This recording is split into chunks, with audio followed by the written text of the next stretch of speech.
안녕하세요. 오늘의 사연은 60대 어머님의 사연을 전해드립니다. 올해로 65이 되었다. 옛날 같으면 경로당에 갈 나이가 되었고 관절도 이젠 마음대로 움직여주질 않는다.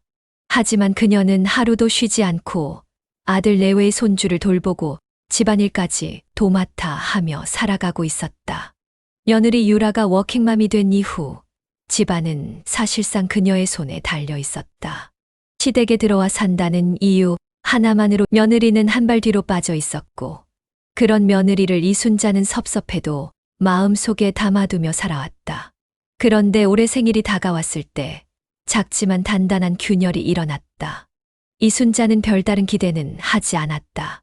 그냥 며느리가 한마디 말이라도 어머니 생신 축하드려요 해주면 그걸로 좋겠다.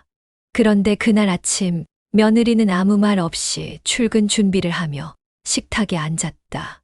밥을 먹으면서도 무표정한 얼굴, 심지어 나와 눈도 마주치지 않았다.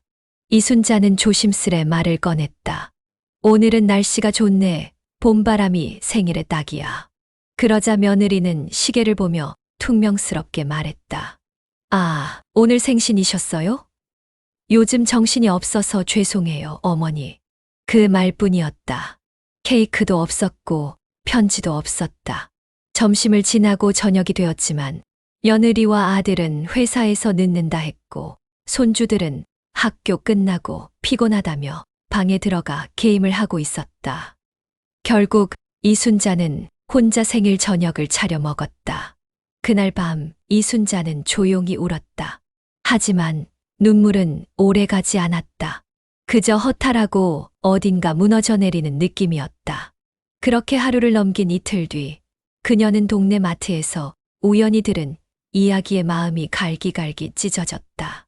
마트 카운터에서 일하던 동네 지인 아주머니가 수군거렸다. 어머, 지난주에 그 집 며느리 친정엄마랑 같이 공항 갔잖아. 뭐라더라 유럽 여행 간다던가.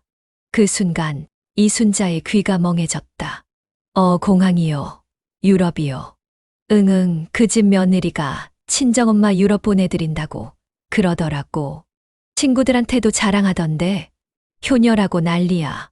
뭐 카드 한도가 어마어마하대. 순간 얼굴이 화끈거렸다. 생일날 밥 한 끼 챙겨주지 않던 며느리가 친정어머니에게는 유럽 여행을, 카드 한도까지. 그날 밤 이순자는 잠을 이루지 못했다.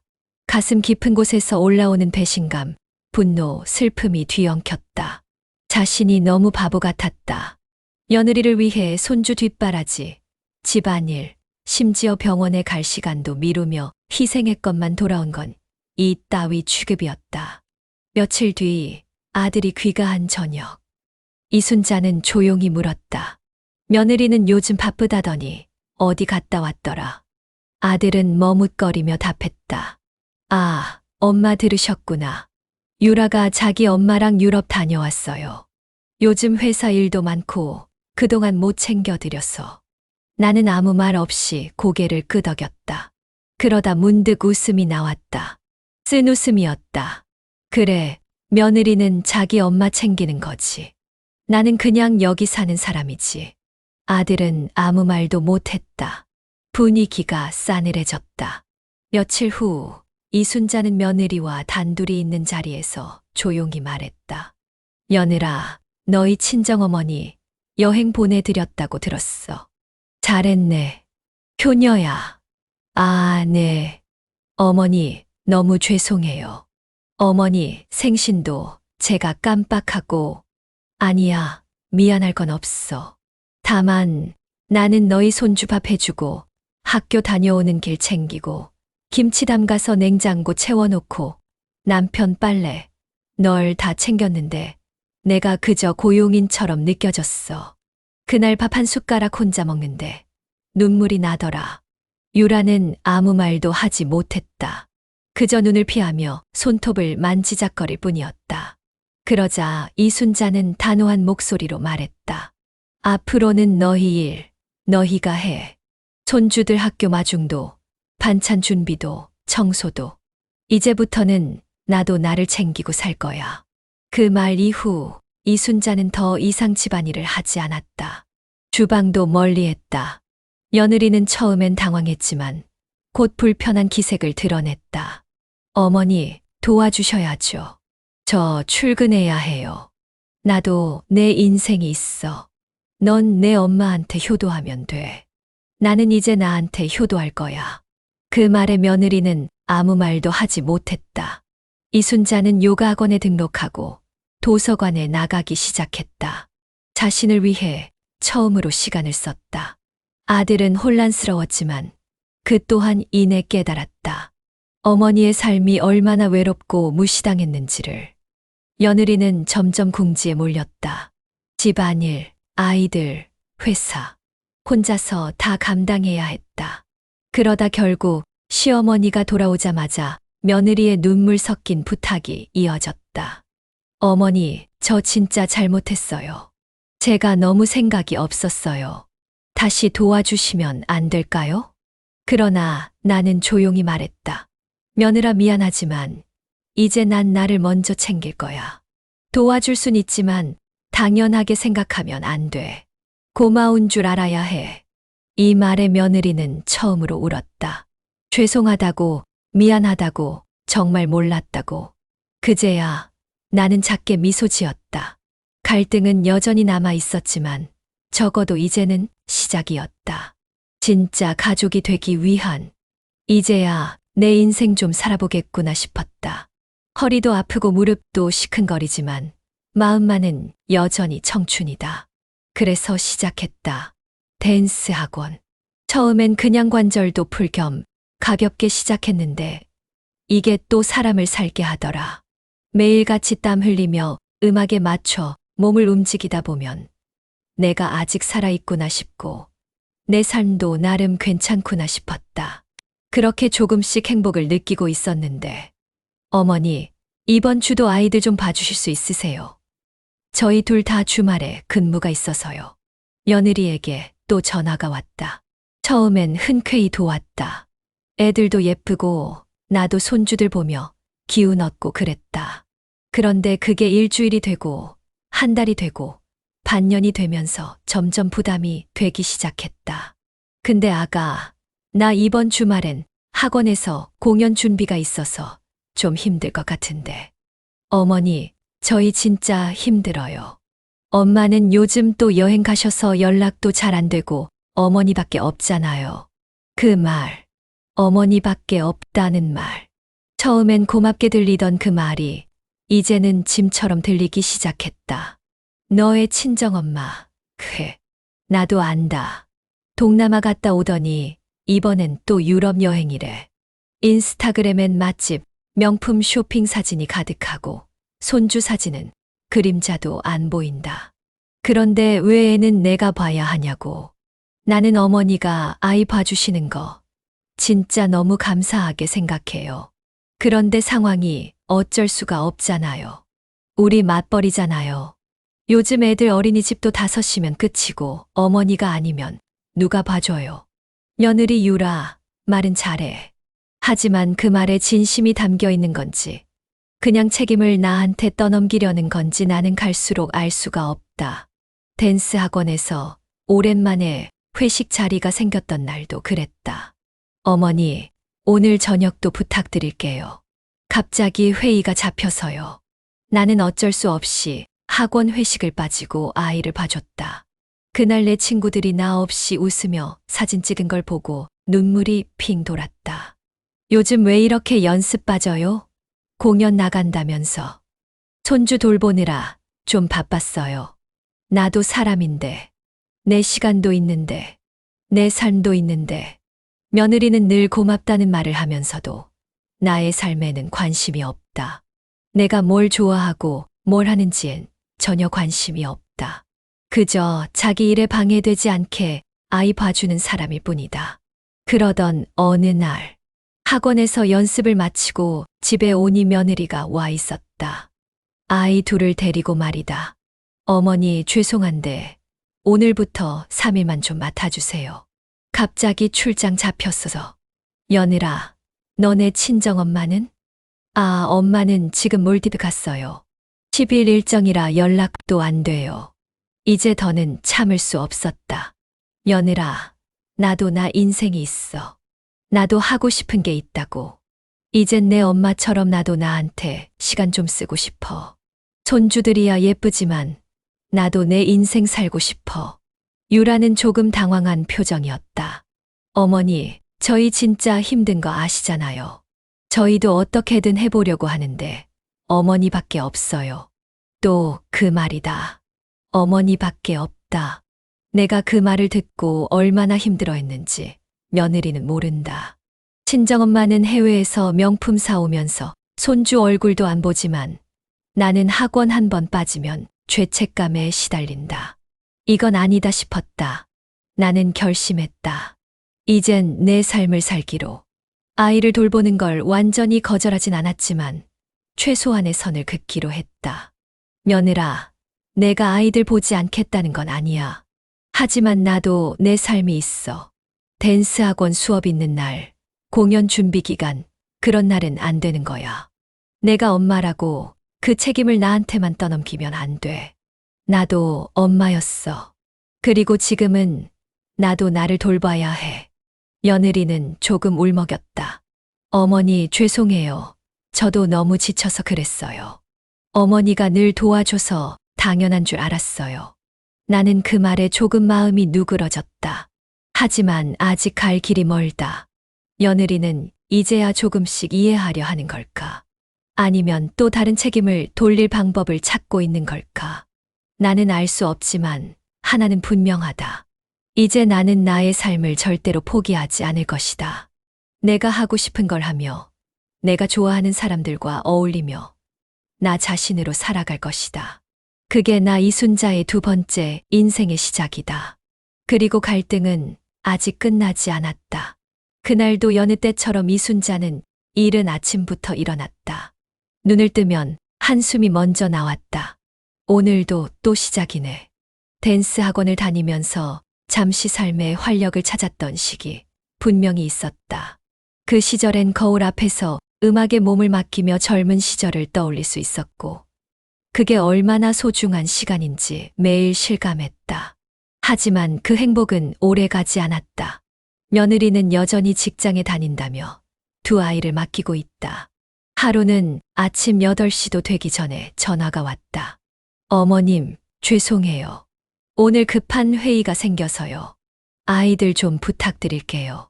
그날 이순자는 이미 허리 통증이 심했고 밤새 잠도 설쳤다. 병원 예약까지 잡아놓았지만 결국 가지 못했다. 두 아이는 와서 온 집안을 어지럽히고 밥 먹기 싫다고 떼쓰고 TV만 틀어달라고 울고불고 그녀는 끝내 정해놓은 진료 시간을 놓쳤다.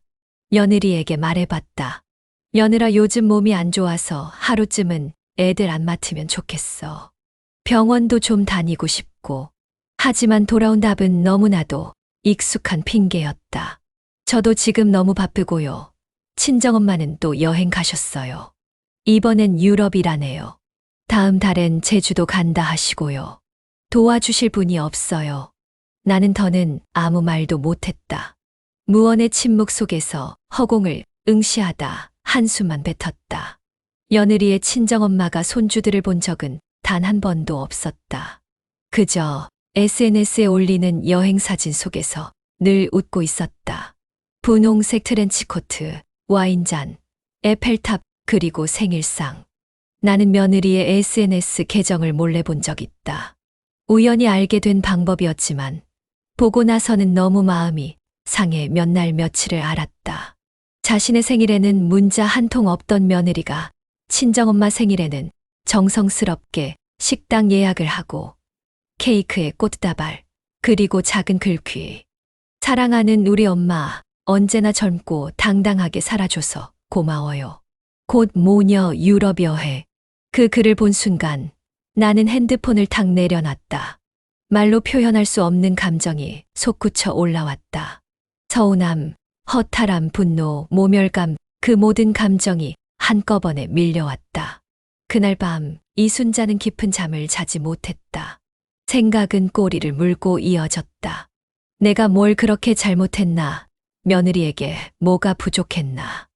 아들에게 말해보고 싶었다. 하지만 그는 늘 똑같은 반응이었다. 애들 엄마도 힘들어. 맞벌이 하면서 애 둘 키우는 게 쉬운 줄 알아? 엄마가 이해 좀 해줘. 아들의 말은 칼날처럼 가슴을 찔렀다. 결국 누구 하나도 그녀 편은 없다는 결론만 남았다. 그날 이후로 나는 마음의 벽을 쌓기 시작했다. 더는 기대하지 않기로 했다. 기댈 사람도 의지할 곳도 없다는 걸 스스로 각인시켰다. 댄스 학원도 그만뒀다. 일주일에 2번 나가던 그 시간조차 이젠 며느리의 부탁에 밀려 존재할 수 없었다. 그러던 어느 날 아파트 엘리베이터에서 같은 층에 사는 윤 여사를 만났다. 윤 여사는 이순자보다 2살 위, 자녀들 모두 외국에 살고 있고 손주는 얼굴 보기도 힘들다고 했다. 그런데 얼굴은 밝았다. 이유를 물었더니 윤 여사는 빙긋 웃으며 말했다. 난 기대를 안 해. 내 삶은 내가 살아야지. 그래서 요즘엔 그림도 배우고 친구들이랑 여행도 다녀. 손주는 잠깐 보는 게 좋지. 그거 붙잡고 살면 내 인생 없어져. 그 말이 이상하게 뇌리에 남았다. 이순자는 처음으로 진지하게 생각했다. 나도 이제 내 삶을 좀 살아야 하지 않을까. 하지만 그 결심은 오래가지 못했다. 다음 날 며느리에게서 또 연락이 왔다. 어머님, 이번 주말에 회사 워크숍 가야 해서요. 이틀만 애들 좀 봐주세요. 부탁드릴게요. 나는 이번에는 단호하게 말했다. 며느라, 미안한데 이번 주말엔 어렵겠어. 나도 약속이 있어서. 잠시 정적이 흘렀고 며느리는 평소와는 다른 말투로 답했다. 어머님, 저도 진짜 할 만큼 하고 있어요. 우리 애들이 어머님 손주잖아요. 어머님이 안 도와주시면 누가 도와줘요? 제 친정엄마는 이제 그런 거 안 하세요. 본인 인생 사신다고. 그 말에 나는 어이없는 웃음을 지었다. 며느리는 너무나 당연하게 말하고 있었다. 친정엄마는 자유롭게 살아도 되지만 자신은 끝까지 희생해야 한다는 듯. 그날 이후 이순자의 마음은 완전히 달라졌다. 그녀는 다이어리를 꺼내 앞으로의 계획을 적기 시작했다. 병원 진료 일정, 친구들과 점심 약속, 미술관 전시회, 그리고 오래 미뤄뒀던 여행 계획까지. 며느리는 더 이상 당연하게 부탁하지 못했다. 아들은 처음엔 불만을 드러냈지만 나는 차분히 말했다. 이제 나도 내 인생 좀 살 거야. 애들 봐주는 건 도와주는 거지. 당연한 일이 아니야. 나도 힘들고 나도 하고 싶은 게 있어. 나의 단호한 목소리는 이전과 달랐다. 나약하고 억울한 시어머니가 아닌 자신의 삶을 살겠다는 사람의 목소리였다. 토요일 아침, 여느 때처럼 며느리의 목소리는 예의는 있었지만 마음은 하나도 실리지 않았다. 마치 당연한 일처럼 아이들을 맡기려는 태도에 나의 눈썹이 살짝 꿈틀거렸다. 며느라, 오늘은 내가 약속이 있어서 안 돼. 학원 발표회 연습이 있거든. 네, 어머님, 저랑 남편 둘 다 출근해야 해요. 도와주셔야죠. 나는 잠시 숨을 들이켰다. 말없이 거절하자니 또 오해를 살 것 같고 그대로 수락하자니 이제는 감정이 폭발할 것 같았다. 며느라, 나도 이제 내 시간을 좀 가지려고 해. 아이들 너무 예쁘고 사랑하지만 나도 내 인생이 있어. 며느리의 눈썹이 꿈틀거렸다. 시어머니가 무슨 댄스 학원이에요. 그것도 이 나이에. 남편이랑 저 둘 다 맞벌이인데 애들 봐주는 게 그렇게 어려운가요? 나도 내 남편 키우면서 맞벌이 했어. 그땐 육아도 살림도 혼자 했지. 근데 지금은 내가 해줘야 당연한 거고. 내 엄마는 어디 계시니? 우리 엄마는 여행 다니느라 바쁘세요. 애 키우는 일은 저희 시댁 쪽에서 봐주셔야죠. 그 순간 나의 머릿속에서 뭔가가 뚝 끊어졌다. 단단히 묶여있던 인내심이 마치 얇은 실처럼 끊어지는 느낌이었다. 왜 시댁이 봐줘야 하는 쪽이야? 나는 가족이 아니니? 나도 사람이고, 나도 내 삶이 있어. 내 엄마가 여행 다니는 게 괜찮다면, 나라고 왜 안 되는데? 며느리는 말을 잃었다. 눈동자가 흔들리며 말끝을 흐렸다. 그게 어머님은 그래도 가까이 사시잖아요. 그럼 내 엄마는 멀리 있어도 선물도 챙기고 여행도 보내고 난 가까이 살아도 챙김은커녕 이용만 당해야 하니?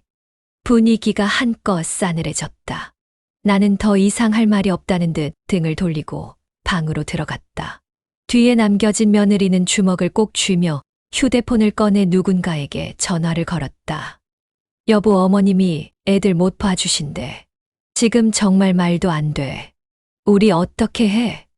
며느리의 목소리는 약간 울먹이는 듯 했지만 며느리는 그 목소리에 더 이상 흔들리지 않았다. 며칠 후 나는 학원 발표회 무대에 섰다. 그녀의 몸짓은 비록 완벽하진 않았지만 그 안에는 해방감과 당당함이 서려 있었다. 관중 속에서 같은 학원 친구들이 박수를 보냈고 뿌듯하게 무대를 내려오던 순간 의외의 얼굴이 보였다. 아들 진수가 혼자 와 있었다. 엄마, 나 오늘 회사 반차 내고 왔어. 나는 놀라서 잠시 말을 잊었다. 늘 무심했던 아들이 이토록 따뜻한 얼굴로 자신을 바라보는 게 믿기지 않았다. 넌 웬일이니? 오늘 엄마가 주인공이잖아. 처음이자 마지막일지도 모르니까 꼭 보고 싶었어. 그 말에 나의 눈시울이 붉어졌다. 순간에 감정이 밀려와 나는 아들의 손을 꼭 잡았다. 공연이 끝난 후 카페에 앉아 마주 앉은 모자는 조심스레 대화를 이어갔다. 엄마, 애엄마랑 있었던 일은 내가 중간에서 정리할게. 아들아, 내가 나서서 뭐라고 할 필요는 없어. 대신 난 내 인생을 살 거다. 누가 뭐래도. 엄마, 지금이 가장 멋져 보여. 그 말에 나는 웃었다. 세상 어느 화려한 수식어보다 아들의 진심 어린 말 한마디가 가슴을 따뜻하게 적셨다. 하지만 며느리와의 갈등은 아직 끝나지 않았다. 아이들 문제로 또 한 번 충돌이 있었고 이번엔 아들이 본격적으로 중재에 나섰다. 여보, 우리 얘기 좀 하자. 어머니는 평생 우리를 위해 살아오신 분이야. 이젠 그분 인생도 존중해줘야 해. 하지만 나도 너무 힘들어. 맞벌이에 육아에. 내가 힘든 건 이해해. 그래서 우리 둘이 협력해야지. 왜 모든 걸 어머니한테 떠넘기려고 해? 아내는 그제야 고개를 숙였다. 말없이 눈물을 흘리며 아이들을 바라보았다. 그녀도 지쳐 있었고 어쩌면 인정받고 싶었는지도 모른다. 하지만 그 방식이 잘못된 것이었다. 며칠 후 며느리가 조심스럽게 나에게 다가왔다. 어머님, 그동안 너무 제 위주로 생각했던 것 같아요. 죄송해요. 나는 말없이 고개를 끄덕였다. 용서는 말로 하는 것이 아니었다. 행동으로, 그리고 진심으로 하는 것이었다. 그날 이후 며느리는 아이들을 맡길 때마다 정중히 부탁했고 내가 거절하면 억지로 강요하지 않았다. 서로의 입장을 이해하고 배려하는 작은 변화들이 이어지기 시작했다. 그리고 어느 날 며느리가 작은 꽃다발을 들고 찾아왔다. 어머님, 오늘은 어버이날이잖아요. 작지만 진심 담아 준비했어요. 나는 그 꽃다발을 받아들며 작게 웃었다. 고맙다. 정말 고맙다, 아가야. 이제 그녀는 더 이상 상처받지 않았다. 자신을 지키는 법을 배웠고 스스로를 존중할 줄 알게 되었으니까. 감사합니다. 구독과 좋아요, 알람 설정은 영상 제작에 큰 힘이 됩니다.